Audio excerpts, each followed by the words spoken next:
Hi everyone, आज हम बात करने वाले हैं निफ्टी 50 की जर्नी के बारे में। तो सबसे पहले हम स्टार्ट करते हैं इसके रिटर्न के बारे में। पहले देख लेते हैं रिटर्न कितना मिला, तो हम आगे स्टार्ट करते हैं, क्योंकि रिटर्न देखेंगे तभी पता पड़ेगा क्या प्रॉफिट है क्या लॉस है। तो सबसे पहले हम देखें कि 1999 से ये स्टार्ट हुआ था निफ्टी 50, और उस समय अगर किसी ने इन्वेस्ट किया होगा तो रिटर्न पर ईयर अगर 99 से देखें तो 13.5%, और 15 ईयर से देखेंगे तो 10, और फिर 10 ईयर से 13.2।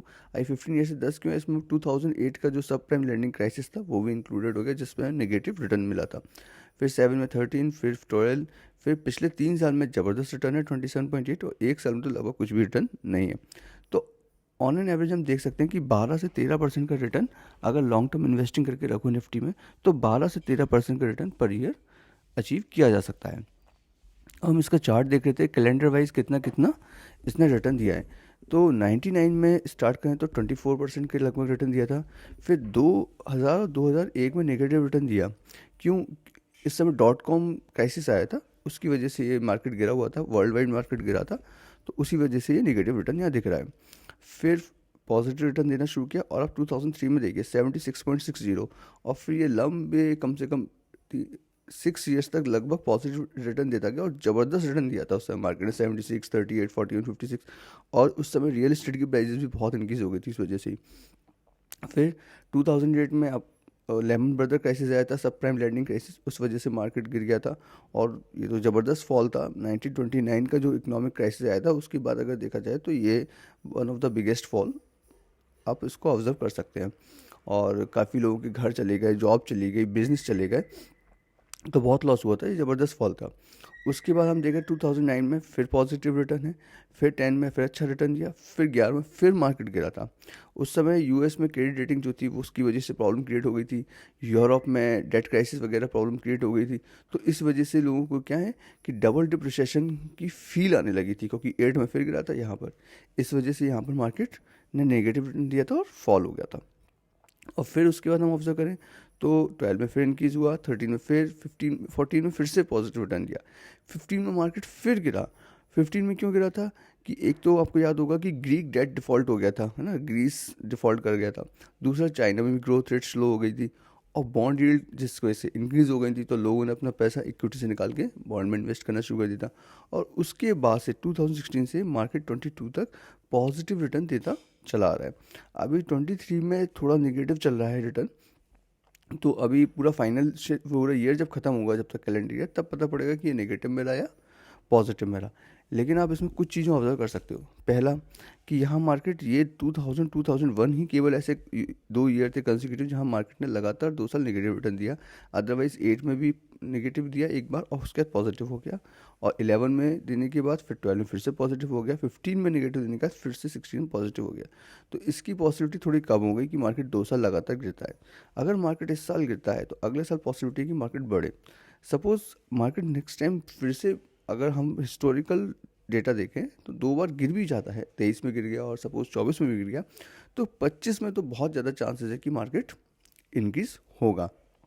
सेकंड, एक और चीज़ आप ऑब्जर्व कर सकते हैं कि जब मार्केट गिरता है उसके next year market positive return देता है। जैसे यहाँ गिरा 2001 में, उसके बाद ज़बरदस्त रिटर्न दिया, फिर 1 साल के बाद यहाँ पर देखिए 51 यहाँ गिरा था, फिर ज़बरदस्त रिटर्न दिया। तो जब मार्केट गिरता है उसके बाद जब मार्केट पॉजिटिव मोड में आता है तो एक बहुत ज़बरदस्त रिटर्न देता है। क्यों? क्योंकि उस समय उसने पहले ही इतना मार्केट को गिरा दिया। यहाँ पर आप देखिए 15% यहाँ गिर गया है, 13% यहाँ गिर गया है, तो ऑलरेडी इतना फॉल हो चुका है। यहाँ इतना फॉल हो चुका है 51% का, यहाँ 23% का। तो पहले इसी को फुलफ़िल करने के लिए तो जो हमें शेयर्स हैं वो उनकी जो प्राइस है वो पहले ही डाउन हो जाती है, तो नेक्स्ट ईयर बहुत क्वाइट ऑब्वियस हो जाता है कि बहुत तेज़ी में बढ़ने के चांसेस बढ़ जाते हैं। तो अगर इस तरीके से हम अगर देखें, ऑब्जर्व करें, तो 2023 अगर पूरी तरह से गिरता है मार्केट, क्योंकि अब लग नहीं रहा था चांसेस कि ये पॉजिटिव रिटर्न देगा यहाँ पर भी, कि 2023 is a year of buy, मतलब यहाँ खरीदने के मेरे को लगता है कि चांसेस बनते हैं, क्योंकि market next year positive return देने की बहुत ज़्यादा पॉसिबिलिटी बना रहा है। और अगर 24 में भी मार्केट गिरता है तो फिर तो 2 ईयर हो गए खरीदने के लिए, क्योंकि 25 में तो फिर बहुत ज़बरदस्त रिटर्न हमें मिल सकता है। तो ये आप जानिए, आप अपना एनालिसिस कर सकते हैं देख के कि क्या आपको लग रहा है। मैंने सिर्फ आपको सिचुएशन बताई है, क्योंकि 23 में मार्केट क्यों गिर रहा है, 23 में भी 3 4 फैक्टर्स आ रहे हैं जो कि चलते चले आ रहे हैं। पहला फैक्टर तो हो गया कि रशिया यूक्रेन वॉर का जो है वो कंटिन्यू चला ही आ रहा है। गाजा में भी क्राइसिस शुरू हो गया इसराइल और पैलेस्टीन के बीच में, जिससे कि वो अरब नेशंस में प्रॉब्लम क्रिएट हो गई है, विच कैन मतलब ट्रिगर ऑयल क्राइसिस। हो सकता है, हो भी नहीं सकता, तो वो भी हो सकता है। एंड इन्फ्लेशन यूएस में, मतलब इन्फ्लेशन तो वर्ल्ड में हो गया है, इस यूएस का हमने स्पेशली इसलिए बात किया है क्योंकि वहाँ डेटा बहुत क्लीन रहता है। तो और जो हमने कोविड के दौरान जो लिक्विडिटी सरप्लस दिया था कंट्रीज़ ने, तो उसकी वजह से इन्फ्लेशन क्रिएशन हो गया है। तो इस वजह से ये सारी रीजंस है कि 23 में मार्केट नहीं बढ़ रहा है। उसके बाद हम देखते हैं कि निफ्टी 50 का एनएसई का जो वर्ल्ड है उसमें क्या सिचुएशन है। तो एनएसई में जितनी भी लिस्टेड कंपनीज़ हैं उनमें अगर देखेंगे टोटल में से, तो 63.2% average free float market cap तो केवल निफ्टी 50 कंपनीज का है। एवरेज फ्री फ्लोट मार्केट क्या है कि जो भी इसकी प्राइस होगी, निफ्टी 50 के जो शेयर्स हैं उनकी जो प्राइस है उसको आप मल्टीप्लाई कर दो कि कितने शेयर्स मार्केट में उसके अवेलेबल हैं पर्टिकुलर कंपनी के। जैसे फॉर एग्जांपल आईटी में कोई कंपनी ने, हम इन्फोसिस ले लें, अगर वो 1500 चल रहा है और उसके 100 शेयर अवेलेबल हैं, तो 1500 इंटू 100, तो वो क्या हो गया एवरेज फ्री फ्लोट। तो उसके हिसाब से अगर ऑब्जर्व करें तो 63.2% तो केवल निफ्टी 50 कंपनीज के ही चल रहे हैं। कैपिटलाइजेशन है market, second average full market capitalization को देखें तो वो 52.3% है। ये क्या होता है कि हर एक कंपोनेंट जो होगा उसको क्या है अकॉर्डिंगली वेट कर दिया जाएगा, वेटेज दे दिया जाएगा, उसके हिसाब से साइज के हिसाब से फिर मार्केट कैपिटलाइजेशन किया जाता है।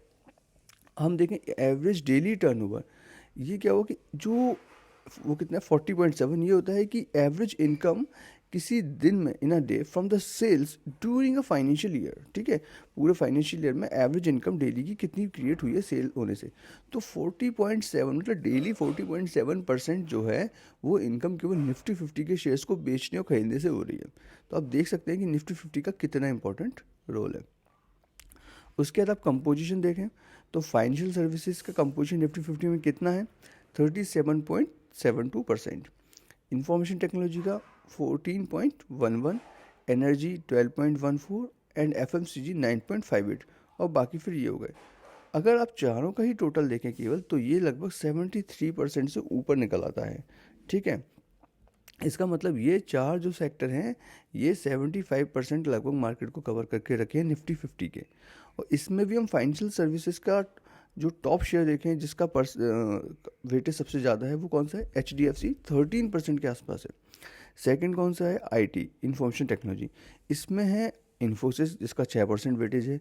फिर एनर्जी सेक्टर में देखिए 12% टोटल निफ्टी में इसका कॉन्ट्रीब्यूशन है, और जबकि रिलायंस का जो कि एनर्जी सेक्टर का ही है 9% कॉन्ट्रीब्यूशन है। फिर FMCG में देखिए 9.58% टोटल है, जिसमें से लगभग 1/3 अगर ऑब्जर्व करें तो HUL हिंदुस्तान यूनिलीवर लिमिटेड 3%। तो आप देख सकते हैं कि ये चारों का मूवमेंट किस तरीके से रहता है, और ये उन चार सेगमेंट में भी चार शेयर कौन से हैं टॉप, वो भी मैंने आपको बताया। तो उस हिसाब से आप एनालिसिस कर सकते हैं कि इन शेयर्स को मुझे अपने पोर्टफोलियो में रखना है या नहीं रखना है। अब ये जो 12 कंपनीज है, ये वो कंपनीज है जो निफ्टी 50 के स्टार्ट मतलब 1999 से अभी तक निफ्टी 50 में बने हुए हैं। वो कौन सा है, SBI, HDFC limited, HDFC bank, ये दोनों मर्ज हो गए हैं। HUL, Bajaj auto, Tata Motors, ITC, ICICI bank, Reliance, L&T, Hindalco and Tata steel. तो आप देख सकते हैं अगर निफ्टी 50 ने इन कंपनीज़ को अपने पोर्टफोलियो में रखा हुआ है, तो आप अपने पोर्टफोलियो में कौन सी कंपनीज रखना चाहते हैं और उनका क्या इम्पेक्ट होगा। अगर आपको मेरा एनालिसिस पसंद आ रहा है तो चैनल को लाइक एंड सब्सक्राइब जरूर करें। Thank you.